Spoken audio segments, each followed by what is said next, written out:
नमस्कार दोस्तों, जय श्री राम। और आपका फिर से स्वागत है मेरे चैनल में।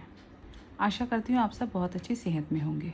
तो आज हम अपनी वीडियो में पढ़ने जा रहे हैं रामचरितमानस सीरीज़ के पहले पाठ बालकांड का डे 14। और बिना किसी देरी के हम अपना वीडियो शुरू करते हैं। पीताम्बर बिजली को लजाने वाला था। पेट पर सुंदर 3 रेखाएं थी। नाभि ऐसी मनोहर थी मानो यमुना जी के भौरों की छवि को छीन लेती हो, जिनमें मुनियों के मन रूपी भौरे बसते हैं। भगवान के उन चरण कमलों का तो वर्णन ही नहीं किया जा सकता। भगवान के बाएं भाग में सदा अनुकूल रहने वाली शोभा की राशि, जगत की मूल कारण रूपा आदि शक्ति श्री जानकी जी सुशोभित हैं, जिनके अंश से गुणों की खान अगणित लक्ष्मी, पार्वती और ब्रह्माणी उत्पन्न होती हैं तथा जिनकी भौं के इशारों से ही जगत की रचना हो जाती है, वही श्री सीता जी श्री रामचंद्र जी की बाईं ओर स्थित है। शोभा के समुद्र श्री हरि के रूप को देखकर मनु शत्रुपा नेत्रों के पट रोके हुए एकटक स्तब्ध रह गया। उस अनुपम रूप को वे आदर सहित देख रहे थे और देखते देखते आघाते ही न थे। आनंद के अधिक वश में हो जाने के कारण उन्हें अपने देही के सुधि भूल गई। वे हाथों से भगवान के चरण पकड़कर दंड की तरह भूमि पर गिर पड़े। कृपा की राशि प्रभु ने अपने कर कमलों से उनके मस्तक को स्पर्श किया और उन्हें तुरंत ही उठा लिया। फिर कृपा निधान भगवान बोले, मुझे अत्यंत प्रसन्न जानकर और बड़ा भारी दानी मानकर जो मन को भाए वही वर मांग लो।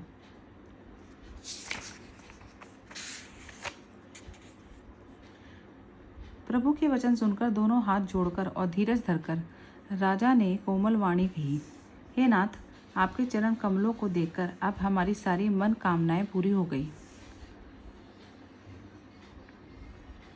फिर भी मन में एक बड़ी लालसा है।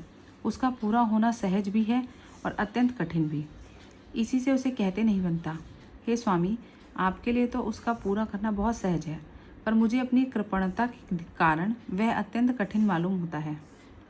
जैसे कोई दरिद्र कल्प वृक्ष को पाकर भी अधिक द्रव्य मांगने में संकोच करता है, क्योंकि वह उसके प्रभाव को नहीं जानता, वैसे ही मेरे हृदय में संशय हो रहा है। हे स्वामी, आप अंतर्यामी हैं, इसलिए उसे जानते ही हैं। मेरा वह मनोरथ पूरा कीजिए। हे राजन, संकोच छोड़कर मुझसे मांगो। तुम्हें न दे सकूं ऐसा मेरे पास कुछ भी नहीं है। हे दानियों के शिरोमणि, हे कृपा निधान, हे नाथ, मैं अपने मन का सच्चा भाव कहता कि मैं आपके समान पुत्र चाहता हूँ। प्रभु से भला क्या छिपाना। राजा की प्रीति देखकर और उनके अमूल्य वचन सुनकर करुणा निधान भगवान बोले, ऐसा ही हो। हे राजन, मैं अपने समान कहाँ जाकर खोजूं, अतः स्वयं ही आकर तुम्हारा पुत्र बनूंगा। शतरूपा जी को हाथ जोड़कर देखकर भगवान ने कहा, हे देवी, तुम्हारी जो इच्छा हो सो वर मांग लो। हे नाथ, चतुर राजा ने जो वर मांगा है, हे कृपालु, वह मुझे भी बहुत ही प्रिय लगा। परंतु हे प्रभु, बहुत ठिठाई हो रही है। यद्यपि हे भक्तों का हित करने वाले, वह ठिठाई भी आपको अच्छी ही लगती है। आप ब्रह्मा आदि के भी पिता, जगत के स्वामी और सबके हृदय के भीतर की जानने वाले ब्रह्म हैं, ऐसा समझने पर मन में संदेह होता है। फिर भी प्रभु ने जो कहा वही प्रमाण है। मैं तो यही मांगती हूँ कि हे नाथ, आपके जो निज जन हैं, वे जो सुख पाते हैं और जिस परम गति को प्राप्त होते हैं, हे प्रभु, वही सुख, वही गति, वही भक्ति, वही अपने चरणों में प्रेम, वही ज्ञान और वही रहन सहन कृपा करके हमें दीजिए। कोमल, गूढ़ और मनोहर श्रेष्ठ वाक्य रचना सुनकर कृपा के समुद्र भगवान कोमल वचन बोले, तुम्हारे मन में जो कुछ इच्छा है वह सब मैंने तुमको दिया, इसमें कोई संदेह न समझना। हे माता, मेरी कृपा से तुम्हारा अलौकिक ज्ञान कभी नष्ट न होगा। तब मनु ने भगवान के चरणों की वंदना करके फिर कहा, हे प्रभु, मेरी एक विनती और है। आपके चरणों में मेरी वैसे ही प्रीति हो जैसे पुत्र के लिए एक पिता की होती है। चाहे मुझे कोई भी बड़ा भारी मूर्ख ही क्यों ना कहे। जैसे मणि के बिना सांप और जल के बिना मछली, वैसे ही मेरा जीवन आपके अधीन रहे। ऐसा वर मांगकर राजा भगवान के चरण पकड़े रह गए। तब दया के निधान भगवान ने कहा, ऐसा ही हो। अब तो मेरी आज्ञा मानकर देवराज इंद्र की राजधानी में जाकर वास करो। हे तात, वहाँ बहुत से भोग भोग कर कुछ काल बीत जाने पर तुम अवध के राजा होगे, तब मैं तुम्हारा पुत्र होऊंगा। इच्छा निर्मित मनुष्य रूप सजकर मैं तुम्हारे घट प्रकट होऊंगा। हे तात, मैं अपने अंशों सहित देह धारण करके भक्तों को सुख देने वाले चरित्र करूंगा, जिनको बड़ी भाग्यशाली मनुष्य आदर सहित सुनकर ममता और मद त्याग कर भव सागर से तर जाएंगे। आदि शक्ति यह मेरी माया भी, जिसने जगत को उत्पन्न किया है, अवतार लेगी। इस प्रकार मैं तुम्हारी अभिलाषा पूरी करूंगा। मेरा प्रण सत्य है, सत्य है, सत्य है। कृपा निधान भगवान बार बार ऐसा कहकर अंतर ध्यान हो गए। वे स्त्री पुरुष भक्तों पर कृपा करने वाले भगवान को हृदय में धारण करके कुछ काल तक उस आश्रम में रहे। फिर उन्होंने समय पाकर सहज ही शरीर छोड़कर अमरावती में जाकर वास किया। हे भरद्वाज, इस अत्यंत पवित्र इतिहास को शिवजी ने पार्वती से कहा था। अब श्री राम के अवतार लेने का दूसरा कारण सुनो। मास पारायण 5वां विश्राम। हे मुनि, वह पवित्र और प्राचीन कथा सुनो जो शिवजी ने पार्वती से कही थी। संसार में प्रसिद्ध एक कैकई देश है। वहाँ सत्य केतु नाम का राजा रहता था। वह धर्म की धुरी को धारण करने वाला, नीति की खान, तेजस्वी, प्रतापी, सुशील और बलवान था। उसके 2 वीर पुत्र हुए, जो सब गुणों के भंडार और बड़े ही रणधीर थे। राज्य का उत्तराधिकारी जो बड़ा लड़का था, उसका नाम प्रताप भानु था। दूसरे पुत्र का नाम अरिमर्दन था, जिसकी भुजाओं में अपार बल था और जो युद्ध में अटल रहता था। भाई भाई में बड़ा मेल और सब प्रकार के दोषों और छलों से रहित प्रीति थी। राजा ने जेठे पुत्र को राज्य दे दिया और आप भगवान के लिए वन को चल दिया। जब प्रताप भानु राजा हुआ, देश में उसकी दुहाई फिर गई। वह वेद में बताई हुई विधि के अनुसार उत्तम रीति से प्रजा का पालन करने लगा। उसके राज्य में पाप का कहीं लेश भी नहीं रह गया। राजा का हित करने वाला और शुक्राचार्य के समान बुद्धिमान धर्मरुचि नामक उसका मंत्री था। इस प्रकार बुद्धिमान मंत्री और बलवान तथा वीर भाई के साथ ही स्वयं राजा भी बड़ा प्रतापी और रणधीर था। साथ में अपार चतुरंगी सेना थी, जिसमें असंख्य योद्धा थे, जो सबके सब रण में जूझ मरने वाले थे। अपनी सेना को देखकर राजा बहुत प्रसन्न हुआ और घमाघम नगाड़े बजने लगे। दिग्विजय के लिए सेना सजाकर वह राजा शुभ दिन साधकर और डंका बजाकर चला। जहाँ तहाँ बहुत सी लड़ाइयाँ हुई। उसने सब राजाओं को बलपूर्वक जीत लिया। अपनी भुजाओं के बल से अपने 7 द्वीपों को वश में कर लिया और राजाओं से दंड ले लेकर उन्हें छोड़ दिया। संपूर्ण पृथ्वी मंडल का उस समय प्रताप भानु एक ही मात्र राजा था। संसार भर को अपनी भुजाओं के बल से वश में करके राजा ने अपने नगर में प्रवेश किया। राजा अर्थ, धर्म और काम आदि के सुखों का समय अनुसार सेवन करता था। राजा प्रताप भानु का बल पाकर भूमि सुंदर कामधेनु हो गई। प्रजा सब दुखों से रहित और सुखी थी और सभी स्त्री पुरुष सुंदर और धर्मात्मा थे। धर्मरुचि मंत्री का श्री हरि के चरणों में प्रेम था। वह राजा के हित के लिए सदा उसको नीति सिखाया करता था। राजा गुरु, देवता, संत, पितर और ब्राह्मण इन सब की सदा सेवा करता रहता था। वेदों में राजाओं के जो धर्म बताए गए हैं, राजा सदा आदरपूर्वक और सुख मानकर उन सब का पालन करता था। प्रतिदिन अनेक प्रकार के दान देता और उत्तम शास्त्र, वेद और पुराण सुनता था। उसने बहुत सी बावलियाँ, कुएं, तालाब, फुलवाड़ियाँ, सुंदर बगीचे, ब्राह्मणों के लिए घर और देवताओं के सुंदर विचित्र मंदिर सब तीर्थों में बनवाए। वेद और पुराणों में जितने प्रकार के यज्ञ कहे गए हैं, राजा ने एक एक करके उन सब यज्ञों का प्रेम सहित 1000 बार किया। हृदय में किसी फल की टोह न थी। राजा बड़ा ही बुद्धिमान और ज्ञानी था। वह ज्ञानी राजा कर्म, मन और वाणी से जो कुछ भी धर्म करता था, सब वासुदेव के अर्पित करके करता था। एक बार वह राजा एक अच्छे घोड़े पर सवार होकर शिकार का सब सामान सजाकर विंध्याचल के घन जंगल में गया और वहां उसने बहुत से उत्तम उत्तम हिरण मारे। राजा ने वन में फिरते हुए एक सूअर को देखा। दांतों के कारण वह ऐसा दिख पड़ता था मानो चंद्रमा को ग्रस कर राहु वन में आ छुपा हो। चंद्रमा बड़ा होने से उसके मुंह में समाता नहीं है और मानो क्रोधवश वह भी उसे उगलता नहीं है। यह तो सूअर के भयानक दांतों की शोभा कही गई है। उसका शरीर भी बहुत विशाल और मोटा था। घोड़े की आहट पाकर वह घुघराता हुआ कान उठाए चौकन्ना होकर देख रहा था। नील पर्वत के शिखर के समान विशाल उस सूअर को देखकर राजा घोड़ों को चाबुक लगाकर तेजी से चला और उसने सूअर को ललकारा कि अब तेरा बचाव नहीं हो सकता। अधिक शब्द करते हुए घोड़े को आता देखकर सूअर पवन वेग से भाग चला। राजा ने तुरंत ही बाण को धनुष पर चढ़ाया। सूअर बाण को देखते ही धरती में दुबक गया। राजा तक तक कर तीर चलाता है, परंतु सूअर छल करके शरीर को बचाता जाता है। वह पशु कभी प्रकट होता है और कभी छिपता हुआ भाग जाता था, और राजा भी क्रोध के वश उसके साथ लगा चला जाता था। सूअर बहुत दूर ऐसे घने जंगल में चला गया जहाँ हाथी घोड़े का निभा नहीं था।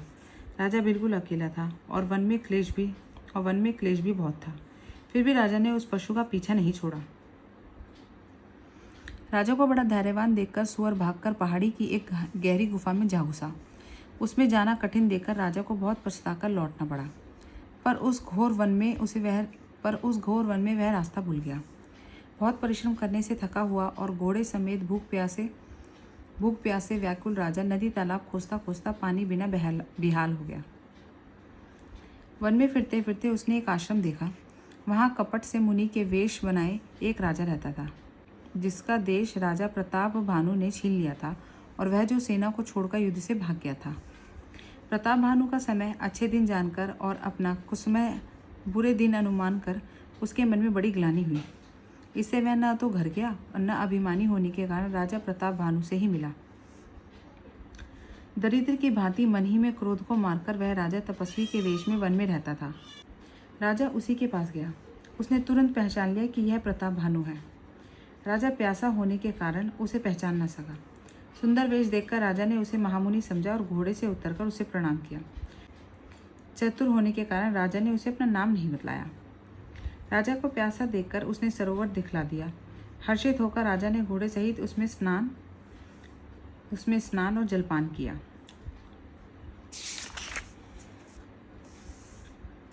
सारी थकावट मिट गई। राजा सुखी हो गया। तब तपस्वी उसे अपने आश्रम में ले गया और सूर्यास्त तक का समय जानकर उसने आसन दिया। फिर वह तपस्वी कोमल वाणी से बोला, तुम कौन हो? सुंदर युवक होकर जीवन की परवाह न करके वन में अकेले क्यों फिर रहे हो? तुम्हारे चक्रवर्ती राजा के से लक्षण देखकर मुझे बड़ी दया आती है। हे मुनीश्वर, सुनिए, प्रताप भानु नामक एक राजा है। मैं उसका मंत्री हूँ। शिकार के लिए फिरते हुए राह भूल गया हूँ। बड़े भाग्य से यहाँ आकर मैंने आपके चरणों के दर्शन पाए हैं। हमें आपका दर्शन दुर्लभ था। इससे जान पड़ता है कुछ भला होने वाला है। मुनि ने कहा, हे तात, अंधेरा हो गया। तुम्हारा नगर यहाँ से 70 योजन पर है।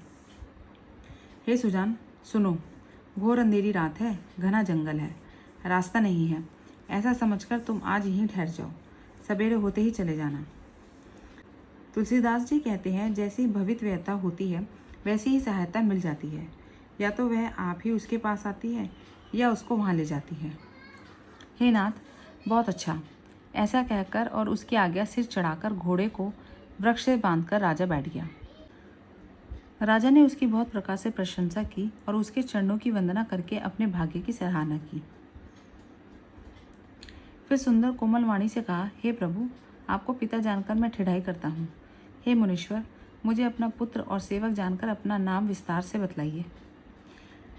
राजा ने उसको नहीं पहचाना, पर वह राजा को पहचान गया था। राजा तो शुद्ध हृदय था और वह कपट करने में चतुर था। एक तो वैरी, फिर जाति का क्षत्रिय, फिर राजा। वह छल बल से अपना काम बनाना चाहता था। वह शत्रु अपने राज्य सुख को समझ करके दुखी था। उसकी छाती आवे की आग की तरह सुलग रही थी। राजा के सरल वचन कान से सुनकर अपने वैर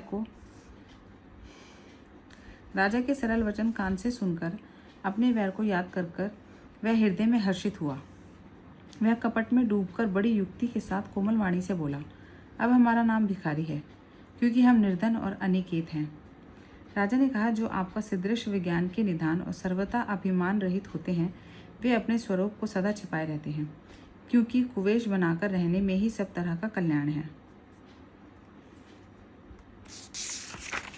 इसी से तो संत और वेद पुकार कर कहते हैं कि परम सर्वथा अहंकार, ममता और मान रहित ही भगवान को प्रिय होते हैं।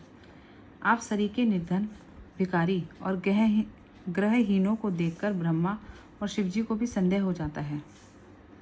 आप जो भी हो सो हों, मैं आपके चरणों में नमस्कार करता हूँ। हे स्वामी, अब मुझ पर कृपा कीजिए।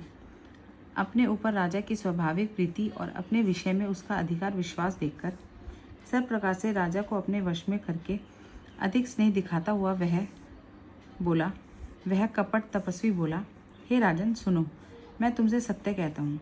मुझे यहाँ रहते हुए बहुत समय बीत गया। अब तक न तो कोई मुझसे मिला और न मैं अपने को किसी पर प्रकट करता हूँ, क्योंकि लोक में प्रतिष्ठा अग्नि के समान है जो तपस्वी वन को भस्म कर डालती है। तुलसीदास जी कहते हैं, सुंदर वेश देखकर मूढ़ नहीं चतुर मनुष्य भी धोखा खा जाते हैं। सुंदर मोर को देखो, उसका वचन तो अमृत के समान है और आहार सांप का है। इसी से मैं जगत में छिपकर रहता हूँ। श्री हरि को छोड़कर किसी से कुछ भी प्रयोजन नहीं रखता। प्रभु तो बिना जनाए ही सब जानते हैं। फिर कहो संसार को रिझाने से क्या सिद्धि मिलेगी। हाँ, तो चलिए दोस्तों, हम अपने आज के रामचरितमानस सीरीज़ के पहले पार्ट बालकांड को यही समाप्त करते हैं। आशा करती हूँ आपको यह पार्ट मेरे साथ सुनने में अच्छा लग रहा होगा। अगर आपने मेरे चैनल को लाइक शेयर सब्सक्राइब नहीं किया है तो प्लीज़ करिए और मुझे सजेशन दीजिए। अगर आपको किसी भी प्रकार का कुछ कमेंट या कुछ भी मेरी तरफ से गलती हुई है तो मैं उसको ठीक करने की कोशिश करूँगी। और तब तक आप अपना ध्यान रखिए। आपसे मिलती हूँ अगले वीडियो में। जय श्री राम, जय श्री हरि।